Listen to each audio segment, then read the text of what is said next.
பாக்குறது கிடம் இல்லாட்டினா வாடே இடம் தர.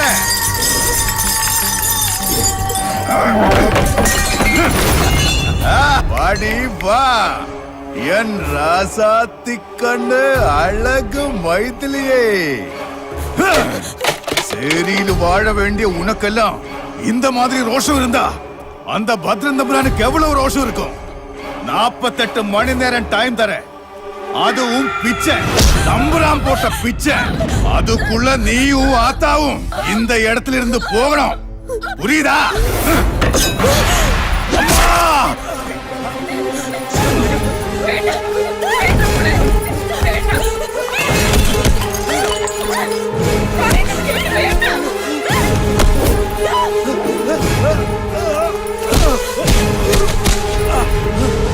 കൂലിക്ക് കുറയ്ക്കുന്ന നായ്ക്കളെ, വാഴ കോവിലെടുത്ത് ഭദ്രന്റെ വാക്കും കേട്ട് ശേഖരന്റെ മോളിലെടുത്ത് വന്നാലുണ്ടല്ലോ, കോരിവള്ളിക്ക് താഴെ വെട്ടുകത്തി പണിക്ക് പുറത്ത് കിടക്കടാ, കിടക്കടാ പുറത്ത്. நாகராஜு கிட்ட உயிர் எடுக்கிறதுக்கு பத்ரன் தம்புரான் சொல்லல. இருந்தா உயிர் எடுத்துட்டு தாண்டி போயிருப்பேன். வெட்டு வாங்கி போகிறதுக்கு நாகராஜ் ஒன்னும் கோழையல்ல. புரியுதா?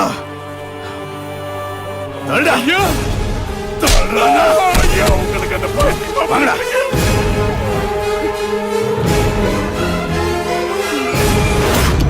எடா வண்டி.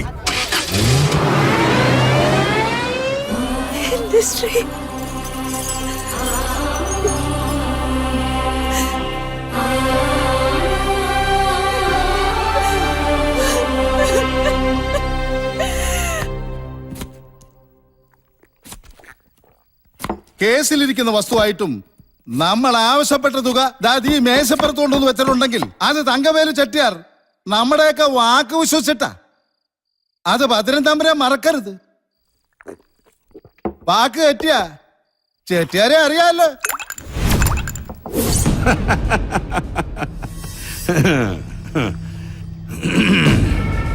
ചെട്ടിയാരെ അറിയാം, അവന്റെ അപ്പൻ ചെട്ടിയാരെ എനിക്കറിയാം. അതെ അതെ. എന്ത് ആളും അർത്ഥവും പരാജയപ്പെടുന്നിടത്ത് വിജയം ഭവിക്കുന്ന ഒന്നുണ്ട്. ഈ കുണ്ടലിനിയെ തൊട്ടുണർത്തുന്ന ഒരുതരം രശസ്. അതാണോ ഈ ബുദ്ധി എന്ന് പറയുന്നത്? അത് വെച്ച് കളിക്കേണ്ട വക്കീലേ, മനസ്സിലായ? എന്ത് കാര്യം പറഞ്ഞാലും തമ്പുരാനുണ്ടൊരു വേദാന്ത സിദ്ധാന്തം.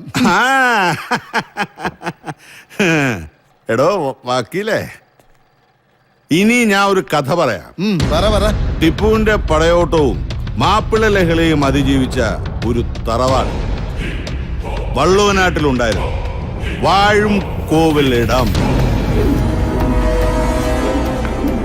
അവിടുത്തെ ഒരു തമ്പുരാൻ, പേര് ശേഖരൻ, സഖാവ് ശേഖരൻ, തന്റെ സഹപ്രവർത്തക സുജാതെ സഹാക്കളുടെ സാന്നിധ്യത്തിൽ രക്തഹാരമണിയിച്ച് വിവാഹം കഴിച്ചു. അങ്ങനെ അവർക്കൊരു പെൺകുട്ടിയും ജനിച്ചു, ഗായത്രി. ആ ഗായത്രി ശേഖരനെ ജയിക്കണം. വാഴുംകോവിലത്തിൽ ശേഖരൻ തമ്പുരാന്റെ മകൾ അല്ല ഗായത്രി എന്ന് കോടതി മുമ്പാകെ തെളിയിക്കണം. അതിന് കഴിഞ്ഞാൽ കേസ് നമ്മൾ ജയിച്ചു. എടോ എന്ന് വെച്ചാ തങ്കവേലി ചെട്ടിയാരുമായി 1,55,00,000 രൂപയ്ക്ക് കച്ചവടം ഉറപ്പിച്ച നിർദ്ദിഷ്ട സാറ്റലൈറ്റ് സിറ്റിക്ക് സമീപമുള്ള കിനാലൂർ പറമ്പിന്റെ കച്ചവടം കെങ്കേമമായി നടന്നു എന്നർത്ഥം. മനസ്സിലായടോ കള്ള വക്കീലേ? ഓരോ കള്ളൂടി അപ്പോയിന്റ്മെന്റിലും അഡ്വക്കേറ്റ് അലക്സ് പോള് ഇതൊക്കെ തന്നെ കേൾക്കുന്നത്. ഭദ്രൻ തമ്പുരാൻ ഒരു കാര്യം അറിയോ? 1960 മുതൽ ഇങ്ങോട്ട് പെരിങ്ങോട്ടുകര സബ് രജിസ്റ്റർ ഓഫീസിലെ വിവാഹ രജിസ്റ്റർ മുഴുവൻ അരിച്ചു പറിക്കട്ടും ശേഖരൻ തമ്പുരാന്റെയും സുജാതയുടെയും വിവാഹത്തിന്റെ രേഖകളൊന്നും കാണാൻ കഴിഞ്ഞിട്ടില്ല. ആ സ്ഥിതിക്ക് ഇതൊരു അനുകൂലമായ വിജയമാണ്.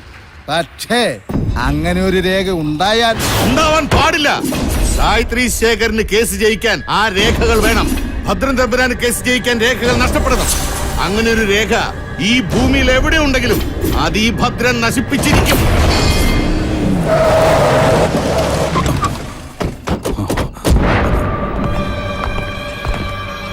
சீக்கிரம் வாங்கடா.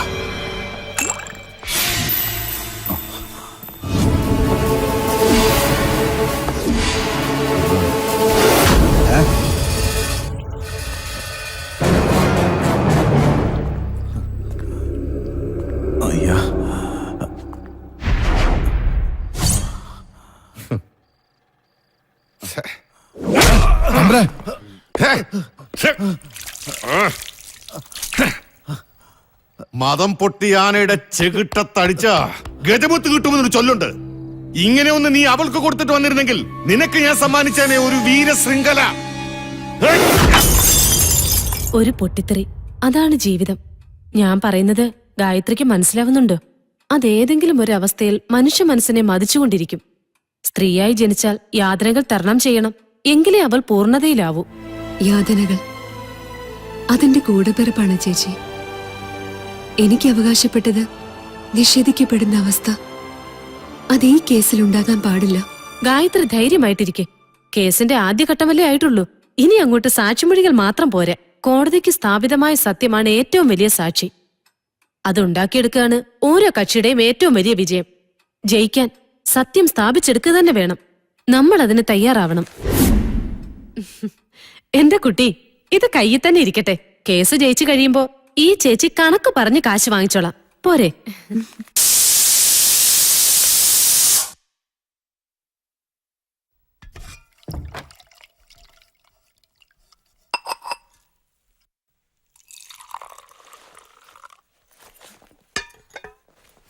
അമ്മേ, മോള് വന്നോ?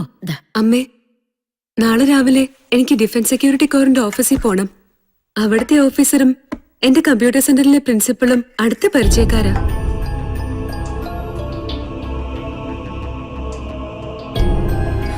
എന്റെ പെരുങ്ങോട്ടുകാരി അപ്പ ഒരു വഴി കാണിച്ചു തരണേ. എത്ര കാലമായി, എവിടെയാണാവോ ആർക്കറിയാം.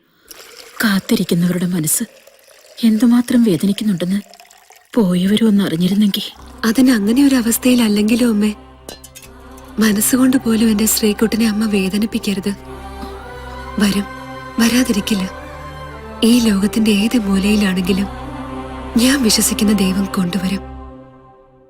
അമ്മയെ എന്റെ അച്ഛൻ സ്നേഹിച്ചിരുന്ന കാലത്ത് അച്ഛനെ കാണാതിരിക്കുമ്പോ അമ്മയ്ക്ക് വിഷമം തോന്നാറുണ്ടായിരുന്നോ? സ്നേഹിക്കാന്ന് വെച്ച അതിനൊരു ഭാഗ്യം ചെയ്യണമല്ലേ അമ്മേ? നമുക്കിവിടുന്ന് പോകാം മോളെ. നിന്നെ ബലി കൊടുത്തിട്ട് അച്ഛന്റെ സ്വത്തുക്കളൊക്കെ കിട്ടിട്ട് ആർക്കാ? വാഴും കോലെടുത്തുനിന്ന് നിന്റെ അച്ഛൻ എന്റെ കൈപിടിച്ച് പടിയിറങ്ങുമ്പോ ഒരു സ്വത്തും കൂടെ കൊണ്ടുവന്നിരുന്നില്ല. അപ്പോ ഇല്ലാത്തതൊന്നും ഇപ്പൊ എനിക്കെന്തിനാ? അമ്മയ്ക്കെന്താ മരിക്കാൻ ഭയമുണ്ടോ? ഈ ഭൂമി ആകാശമൊന്നും ഭദ്രൻ തമ്പുരാന് തീരെഴുതി കൊടുത്തൊന്നും അല്ലല്ലോ. തല പോയാലും ഈ കേസിൽ നിന്ന് ഞാൻ പിന്മാറില്ല.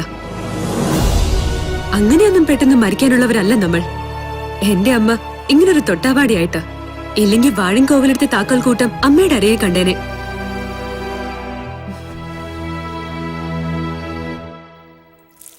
മോളെ, ഞാനിത് പറയാൻ മറന്നുപോയി. ബാലൻകുട്ടി വന്നിരുന്നു.